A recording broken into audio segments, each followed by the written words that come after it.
Olá, queridos amigos, são 15 horas e vamos dar início à nossa reunião pública da tarde de hoje. Sejam todos bem-vindos e pedimos que, se possível, se inscreva no nosso canal do YouTube, ative o sininho para serem notificados e dê também um like em nossos vídeos.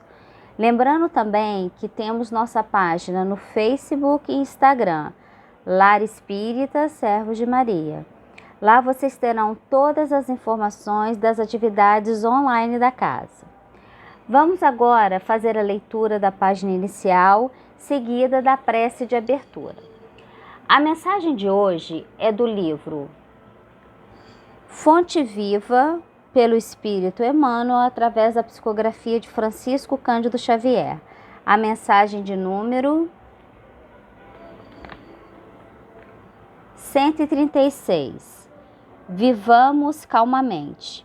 O versículo destacado por Emmanuel são palavras de Paulo na primeira carta aos Tessalonicenses, no capítulo 4, versículo 11. Que procureis viver sossegados. Comenta Emmanuel. Viver sossegado não é apodrecer na preguiça.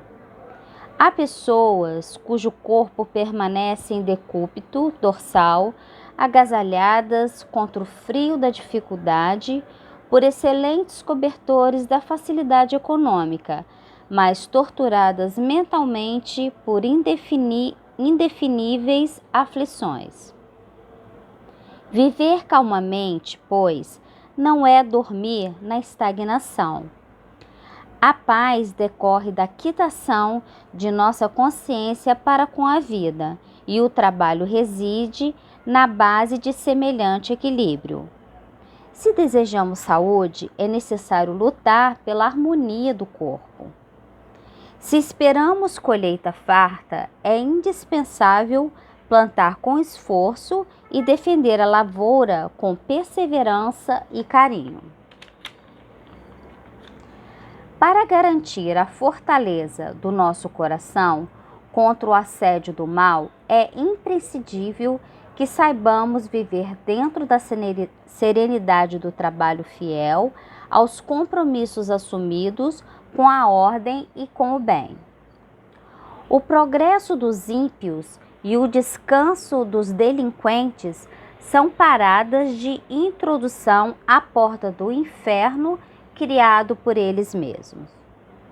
Não queirais, assim, estar sossegado, sem esforço, sem lutas, sem trabalho e sem problemas. Todavia, consoante a advertência do apóstolo, vivamos calmamente, cumprindo com amor, boa vontade e espírito de sacrifício as obrigações edificantes que o mundo nos impõe cada dia em favor de nós mesmos. Vamos orar?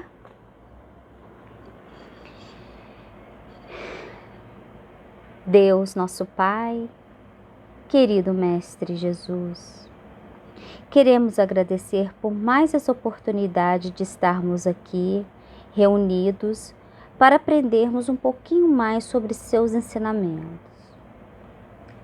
Pedimos vossa bênção para todos aqui que nesse momento se encontram conectados, assim como também para todos os nossos queridos irmãos de humanidade, encarnados e desencarnados. Obrigada pela oportunidade de estarmos reencarnados em nossa bendita Mãe Terra. E também, Senhor, pelos desafios que são tão importantes para a nossa evolução espiritual. Pedimos vossa proteção para esse nosso singelo trabalho e que nossa querida amiga Adriana seja vosso instrumento. Abençoe o Lar Espírita, Servos de Maria, abençoe as nossas famílias e esteja conosco, Pai, hoje, agora e para todos sempre. Graças a Deus.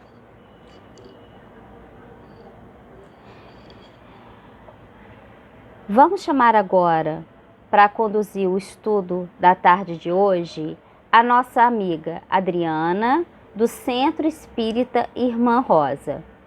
Obrigada, Adriana, por sua presença e seja muito bem-vinda.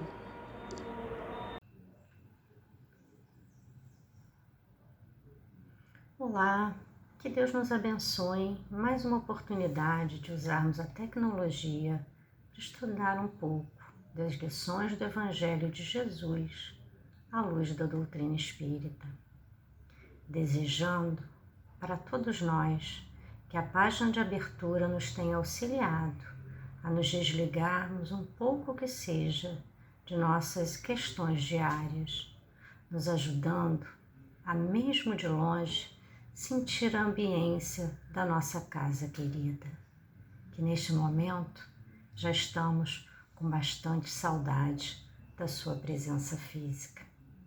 E que a prece inicial nos tenha favorecido um contato mais íntimo com o nosso amigo espiritual, pois que as reuniões espíritas cumprem o papel, entre tantos outros, de formar arquivos mentais e emocionais para desenvolver nossas habilidades de passar pelas dificuldades da vida com mais resistência, com atitudes menos impulsivas e com mais coragem. O tema do mês de março: aos pés do monte, meu coração se renovou, que faz referência ao Sermão da Montanha, quando Jesus profere lições de conduta e de moral, ditando os princípios que devem normatizar e orientar a vida cristã. Estes discursos podem ser considerados, por isso mesmo, como um resumo dos ensinamentos de Jesus a respeito do reino de Deus.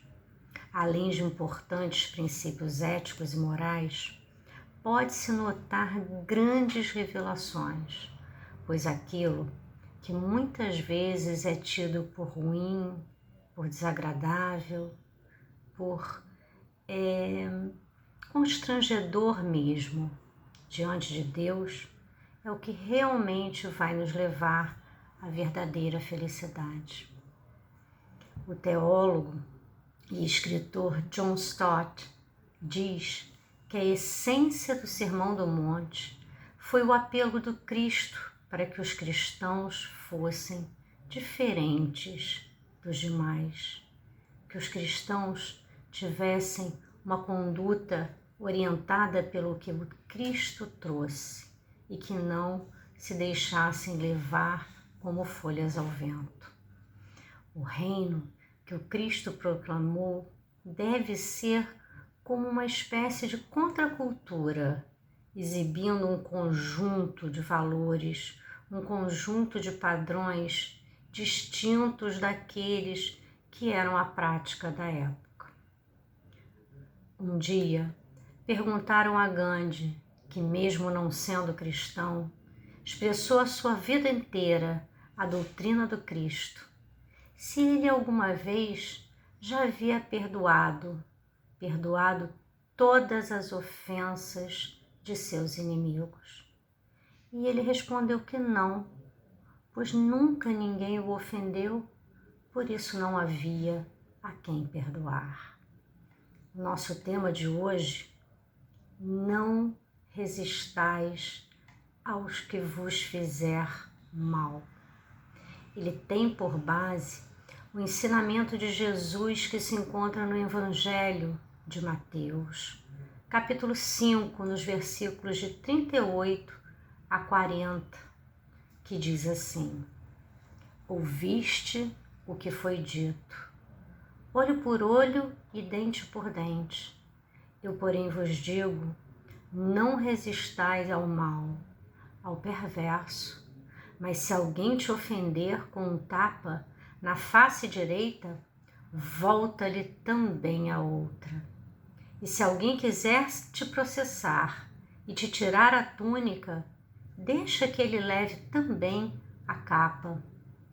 Mas antes mesmo de iniciarmos as nossas reflexões, nos lembramos que algumas das frases dos ensinos de Jesus podem, eventualmente, sob um olhar desavisado, nos causar estranheza. pois de forma alguma cogitamos que Jesus, no momento que nos estimula a não resistir ao mal, de forma alguma não estaria nos aconselhando a sucumbir à maldade. O sentido da lição está em não combater a força com a força. Na verdade, Jesus está fazendo prevalecer a não vingança, a não violência pessoal, ensinando que a justiça com as próprias mãos não é aceita por Deus. A lei, trazida por Moisés, prescrevia olho por olho, dente por dente, e se encontrava em harmonia com a época em que viveu Moisés. A perspectiva da lei de Talião, olho por olho, dente por dente, é o de que uma pessoa que feriu outra deve ser penalizada num grau semelhante. A intenção por trás desse princípio, na verdade, embora aparentemente a uma primeira vista possa não parecer, tinha o objetivo de restringir, de conter. Dessa forma, a lei de Talião era uma medida protetiva para que a vingança não tomasse rumos intermináveis. A compensação de um dano seria então somente do mesmo valor da perda sofrida, o que na verdade já representava uma certa evolução dos costumes, pois anteriormente, se alguém, por exemplo, matava um animal do vizinho, o indivíduo lesado se achava no direito a dizimar o rebanho inteiro daquele vizinho que o lesou, e assim por diante. Se fosse feito um mal a um membro da família, o indivíduo que se considerava lesado por este mal impingiria sofrimentos à família inteira do outro, e assim por diante. Hoje, nós já temos um contato mais íntimo com os ensinamentos de Jesus, a ponto de entender que não é possível supor que uma violência se neutralize com outra violência, e que isso seria, no mínimo, uma matemática muito estranha. Se alguém me arranca um olho ou me quebra um dente, e eu lhe arrancar também um olho ou lhe quebrar um dente, em tese estaríamos quites, porque eu cobrei do meu devedor uma dívida. Na realidade, porém, não estamos quites, nem eu, nem ele. Vamos raciocinar da seguinte forma: um negativo dele, uma ação negativa, mais somada a uma ação negativa minha, são duas ações negativas. Quer dizer que nós dois, o meu ofensor e eu, que serei o ofensor dele, criamos dois males para o mundo.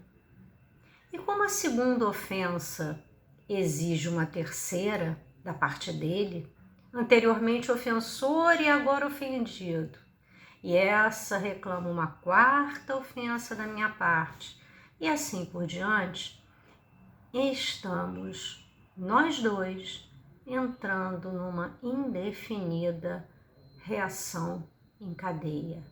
E é claro que nós dois vamos piorando o mundo cada vez mais, o enchendo de negativos e mais negativos, levando a todos, por um efeito, a embarcar nessa vibração, nessa psicosfera que não nos promove, nem a mim, nem aquele que ora foi meu ofensor, ora foi ofendido por mim, e nem aos demais que estão ao redor, e nem mesmo a psicosfera do nosso planeta. Veio Cristo e nos disse retribuir o mal com o bem, afirmando que o negativo, na verdade, só se neutraliza pelo positivo, ou seja, que o mal só se neutraliza pelo bem e que o progresso evolutivo da humanidade é pelo processo de, em primeiro lugar, não resistir ao mal e, em segundo lugar, de opor o mal com o bem. O meu positivo, oposto ao negativo do meu ofensor, há de neutralizar essa ação. E o resultado? Muito mais feliz do que um somatório de ações negativas. Não significando, entretanto, que a atitude requisitada por um crime seja a atitude da indiferença, e sim a do bem ativo, enérgico, vigilante, operoso, que vai impor uma renovação de atitudes. Jesus implanta um modelo de relacionamento novo para aqueles seus contemporâneos. E todos nós que embarcarmos no processo reencarnatório a partir daí. Com ele, a generosidade e o verdadeiro amor passam a ter vida, saem da teoria. No mundo egocêntrico, onde todos procuram os seus interesses pessoais, inclusive a vingança, surge um modelo que sinaliza a possibilidade da paz nas relações humanas. E nesse momento, nos lembramos da questão 632 do Livro dos Espíritos, onde Kardec pergunta à espiritualidade: estando sujeito ao erro, não pode o homem enganar-se na avaliação do bem e do mal e crer que pratica o bem enquanto na realidade pratica o mal? E os espíritos respondem de forma simples, curta e objetiva. Jesus disse: vede o que quereríeis que vos fizesse ou não vos fizessem. Tudo se resume nisso. Então não vos enganareis. Mas, continuando, no capítulo 5, nos versículos que se seguem do Evangelho de Mateus, Jesus não diz apenas: não resistais ao perverso. Ele diz ainda: se alguém vos bater numa face, apresentai-lhe a outra. Jesus chega a limites profundos.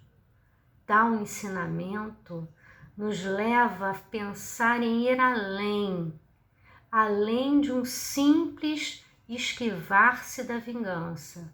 Mas ao sofrer uma violência, o cristão deverá ter gestos de benevolência, e estes gestos se pode entender como uma tentativa, como um esforço de expressão de um amor autêntico, um amor que nos leva em direção ao nosso Pai, onde pensamos em atingir um dia a perfeição. E se eu opuser não apenas um positivo, uma atitude boa, um bem ao meu ofensor, porém muitos positivos? Vamos dizer que, por exemplo, a uma atitude negativa eu ofereça 10 positivas. Nesse caso, não apenas neutralizei a ação negativa, o mal, mas ainda forneci à humanidade um excedente, uma sobrinha de atitudes positivas, ou seja, enriqueci a humanidade de bens positivos, contribuí, fiz alguma coisa dentro das minhas possibilidades para a mudança no padrão planetário. Entendendo esses preceitos espiritualmente, não materialmente, e no campo da individualidade, ainda que nada eu pudesse fazer para retribuir a ofensa com um benefício, minimamente ainda me resta fazer uma prece em favor daquele que não sabe que quem faz o mal a si mesmo.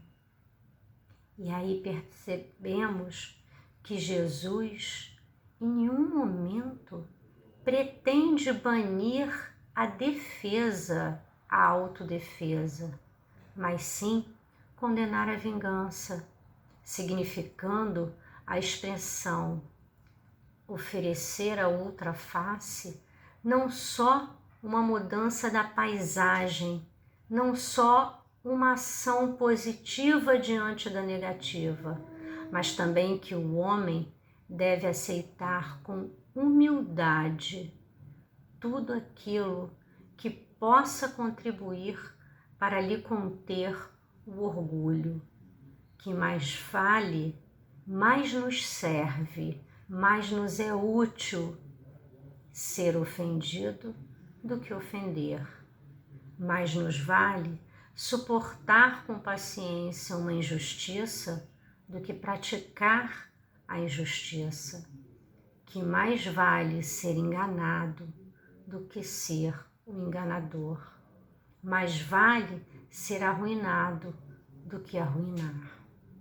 Na vida de relação, ou seja, na prática, como tolerar as ofensas? É tão bonito no discurso, é tão inspirador, mas isso nos causa muita dúvida. Como fazer? Como atingir? Como chegar ao ponto de conseguir perceber que mais nos vale isso do que aquilo? Somente a vida, somente pautando a nossa existência, entendendo, percebendo que a fé na vida futura e na justiça de Deus pode dar ao homem, pode nos dar forças para suportar com paciência esses golpes que vêm machucar, ferir os nossos interesses e o nosso amor próprio.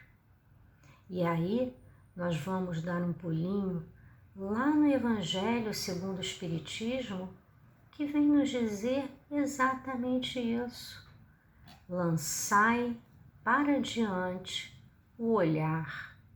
Quanto mais vos elevardes pelo pensamento acima da vida material, tanto menos vos magoarão as coisas da terra.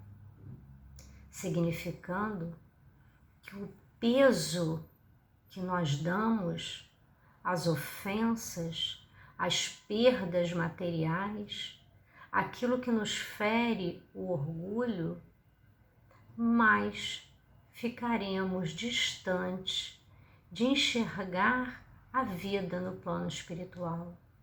E quanto mais perto pensarmos, quanto com mais intensidade pensarmos que estamos na terra de passagem e que por isso as coisas que aqui ocorrem não devem ter um peso excessivo, mais leve ficaremos para entender que a vingança já não nos serve mais.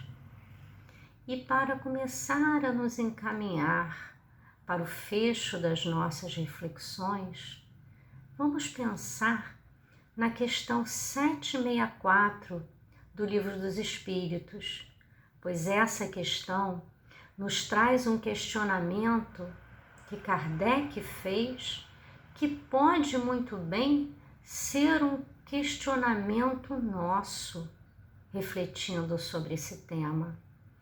Kardec pergunta aos espíritos: Jesus disse que quem matou com a espada perecerá. Estas palavras não consagram a pena de talião, e assim a morte dada ao assassino não constitui uma aplicação desta pena? E os espíritos respondem: tomai cuidado, muito vos tendes enganado a respeito dessas palavras, como acerca de outras. A pena de talião é a justiça de Deus. É Deus quem a aplica. Todos vós sofrei essa pena a cada instante, pois que sois punidos naquilo que vos haveis pecado, nesta existência ou em outra existência. Aquele que foi causa do sofrimento para os seus semelhantes virá a se achar numa condição em que sofrerá o que tenha feito sofrer. Este é o sentido das palavras de Jesus. Mas Jesus também não vos disse: perdoai aos vossos inimigos? E não vos ensinou a pedir a Deus que vos perdoe as ofensas na mesma proporção em que houverdes perdoado? Os Espíritos, então, colocam de forma muito clara que os ensinamentos de Jesus não servem apenas a um olhar desavisado, rápido e superficial, mas que é necessário olharmos para eles com profundidade, entendendo o que o Mestre nos trouxe. Então, retornamos à fala de Gandhi, quando ele diz que nunca precisou perdoar, pois que nunca foi ofendido, acreditando que se estamos fadados à perfeição, chegaremos ao momento de que não haveremos mais de perdoar, pois não mais nos sentiremos ofendidos. Fiquem todos em paz e que Jesus possa estar, através das suas palavras, das suas lições, dentro dos nossos lares, dentro da nossa casa espírita, dentro dos nossos corações. E que Deus nos abençoe mais uma vez.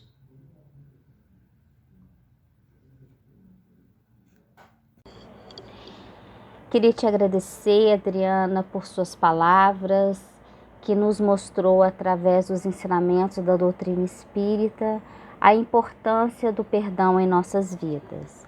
Vamos agora, meus amigos, acalmar os nossos corações, fechar os nossos olhos e mentalizarmos na figura do nosso querido Mestre Jesus, agradecendo por mais esse dia, agradecendo pela oportunidade desse trabalho, pela oportunidade de aprendermos tantos ensinamentos, que saibamos, Pai, colocar tudo isso que nós aprendemos em nossas tarefas diárias, principalmente frente aos nossos obstáculos.